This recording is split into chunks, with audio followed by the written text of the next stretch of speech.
There's no way he can swing that weapon like that. Sora's gotta have super strength to wield a Keyblade. Maps in Kingdom Hearts? They're pointless. Those guys behind me are right. You see, the Keyblade that Sora carries around doesn't make any sense whatsoever.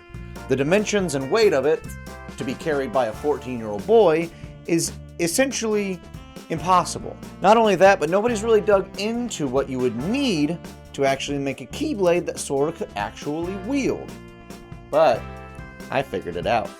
So today I'm going to show you guys what the Keyblade would really be made of if it was real, and a couple other weapons as well. Hey everybody, it's your local Kingdom Hearts YouTuber that asks really dumb questions but provides really smart answers. I think so anyways.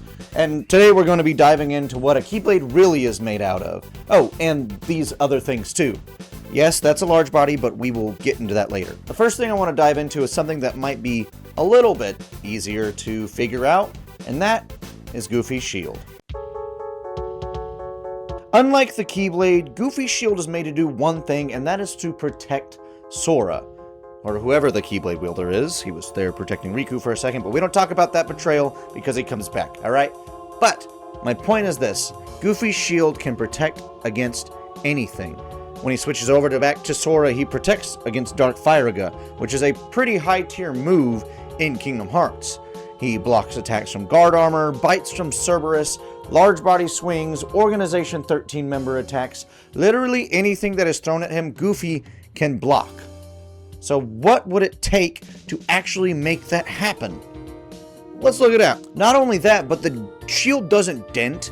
It doesn't crack. It doesn't like break under pressure. None of that. Not even a moment of the game has showed Goofy's shield breaking or damaging in any kind of way. So like, how would we do that in real life? I don't know if it's necessarily possible. It's not. But I'm going to show you how close I got anyways, because I think it is kind of... I'll show you. Goofy's shield is about 24 inches in diameter. That would make it a buckler by modern standards or medieval standards or whenever people use tiny shields for some reason. I never understood what a buckler does. Anyways, that makes it a little bit harder to actually figure out in the first place, but I mean, we're going to dive into it and I'll show you what I'm talking about. I wanted to avoid obvious materials, right? A conventional steel shield. Oh my gosh, look, we put steel, it's a shield and it blocks things. Obviously, steel shields work to an extent, right? But Goofy's shield is stronger than that, so we've got to dive in a little bit more. The first material I thought of is something super heavy that I thought would have been sturdy, and that's tungsten. But tungsten is brittle, surprisingly brittle, I don't understand. So, not going to be really durable. No. And then I thought carbon fiber, because everything's made out of carbon fiber. It's got to be durable. It's put in cars. It's using all these other materials. But again, if carbon fiber is hit hard enough with a blunt weapon especially, it will split and crack and will not work. So that durability level still isn't there. And then, well, what about like Kevlar, like a flak jacket, stuff like that? But I mean, we're blocking fireballs and lightning bolts and stuff like that. That thing is just going to be burned right through. And then I found something really, really cool. That's called bulk metal glass, or BMG. You see, BMG is used in the medical field, it's used in spacecrafts, and golf clubs, because, like, obviously the most important and strongest materials have to go into golf clubs, right? I don't golf. Is golf cool? Anyways, I play Kingdom Hearts. BMG is an amorphous material, meaning that if it deforms, it goes back to its original shape that you had it in. If you had a sphere and you squeezed it, then it would go back to a spherical shape, which is important because, again, Goofy's shield is so durable, and it does not crack and it does not break. So we need something that is close to that, because there's no material in real life that does that doesn't crack or break. So BMG is the closest thing, with it being something that is more on the level of amorphous, right? So impact to the shield dents, but shield goes back. Heat, fire, ice, any of that comes through, it is going to go back into its original shape. So that's why BMG is so cool. Problem with BMG, right? Bulk metal glass, if you forgot, is that BMG can spontaneously fail if pushed past its limits. So it's not a realistic choice for a shield, but it is the closest thing we can find to being durable enough for Goofy's shield. So for example, if we line the outside of it with BMG, maybe set some carbon fiber on the inside, followed by something comfortable and lightweight as well, so that we can carry it in one hand, maybe that would work. The other problem is that BMG is normally in very small strands, not in large shield-like pieces. So the sad truth, we can't make it in real life. But it's pretty cool to think how close we could actually get if we tried. Now, a shield is cool and all, but I wanted to dig into something even cooler, and that was the large body. Not the whole thing of the large body, right? We don't care about the back, we can get through that. But the front area of the large body. You see, the Keyblade is a weapon of universal strength and provides abilities for the wielder, and it in itself can just do a bunch of cool stuff, right? But the large body's frontal area is able to make it bounce off like a piece of rubber, right? And I know what you're thinking, right? Oh, it's large body. It's an armor piece. No. We're not going on the scale of engineering anymore. Large bodies, heartless in general, are biological creatures in the eyes of this experiment. So therefore, we must figure out something that is on the biological level that could do so. So we're thinking something that's thick, something that will absorb a lot of force, something will bounce back a lot of force. Now in reality, not a lot of biological materials do that. I looked into a lot of them. I looked at really strong pieces of animals, right? So elephant skin, rhinoceros hide, whale blubber, all of that. And that was cool and all, and that's tough, but it's not tough enough, and it doesn't do what I want it to do. But then I found something really cool, and you guys are going to be very surprised by this, because I looked into the mantis shrimp. And the reason that I thought of a mantis shrimp is this, right? A mantis shrimp can punch at Mach speeds and literally evaporate the water in front of it when it makes a punch. We all know this. The mantis shrimp is infamous for its punching. But what if a mantis shrimp gets punched by another mantis shrimp, which is a common thing that they do to each other? The cool thing about mantis shrimp armor is it absorbs all of that force and disperses it along its entire body. So, on a microscopic level, the mantis shrimp's armor is made in a Bouligand structure, which means it's not made like this, like all cells aren't stacked on top of each other, right? They're made in a zigzag pattern, which essentially takes all of the force and disperses it throughout its body, pushing it everywhere instead of just in one place, which is essentially what the large body does. It takes the force of the Keyblade, you're getting smacked with it, the body absorbs it, and then it pushes it right back though. So on a biological level, a large body is more like a mantis shrimp than most any other real-life animal, which is crazy to think about. Now again, there's no material that's on a biological point that bounces back force, but to be able to absorb it is already good enough for me. And that brings us to why you clicked on this video, the Kingdom Key.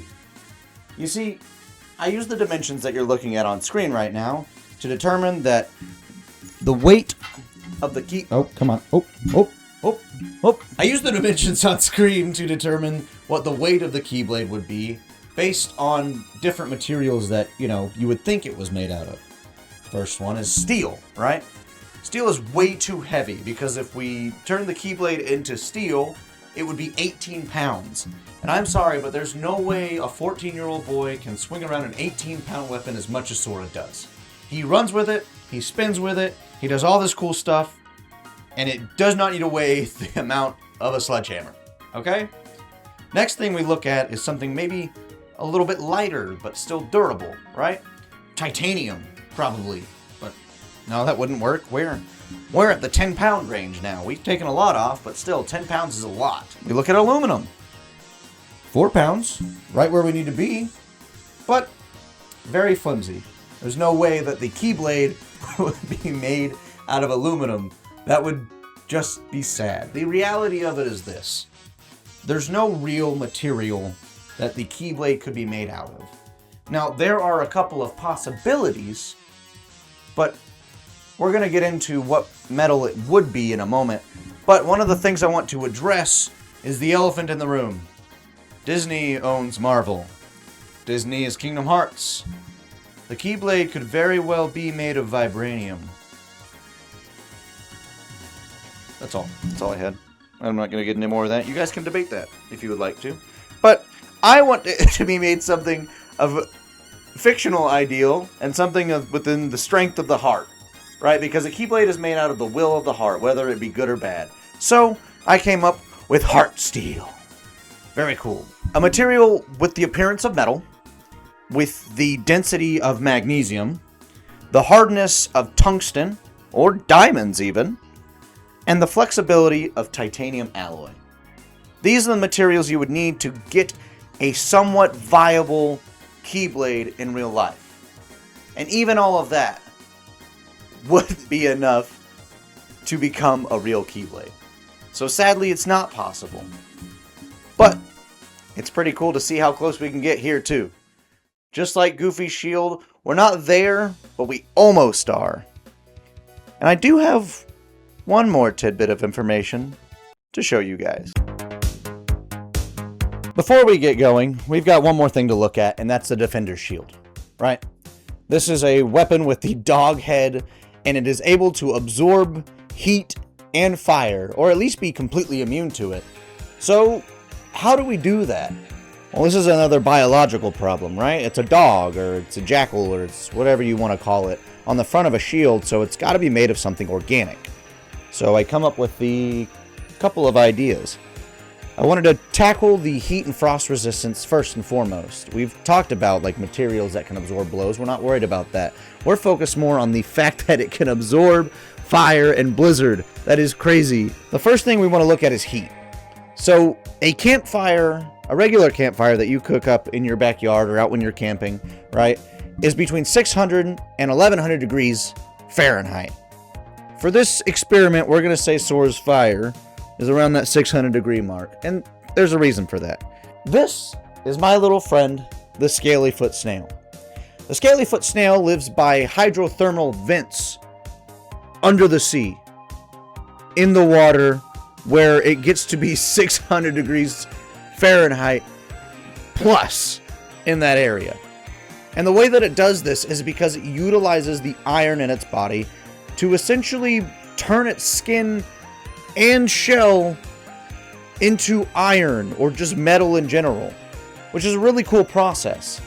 So it's completely resistant and is able to live in these almost infernal heats, especially to us. I mean, I'm not walking in 600 degree fire or water. Thank you, I would boil.